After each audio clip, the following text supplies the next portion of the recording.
Monsieur le rapporteur, mes chers collègues, cette proposition de loi de notre collègue rapporteur Daniel Labaronne, dont je tiens à saluer l'excellent travail de concertation, vise à lutter contre le phénomène de déshérence des contrats de retraite supplémentaires. Donc cette PPL répond aux critiques formulées par la Cour des comptes et la CPR dans leurs rapports respectifs qui pointaient un capital non liquidé des assurés ayant atteint l'âge légal de départ en retraite de 13,3 milliards d'euros.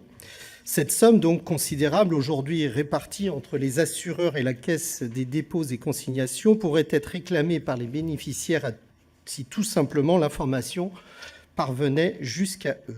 Il est grand temps que ces milliards ne restent plus au service de l'économie financière, mais qu'ils soient redistribués au profit de l'économie réelle à travers la consommation des bénéficiaires. Pour y parvenir, nous proposons la consultation en ligne des droits éventuels à la retraite supplémentaire via le site Info Retraite, comme c'est déjà le cas pour le régime de base et la complémentaire.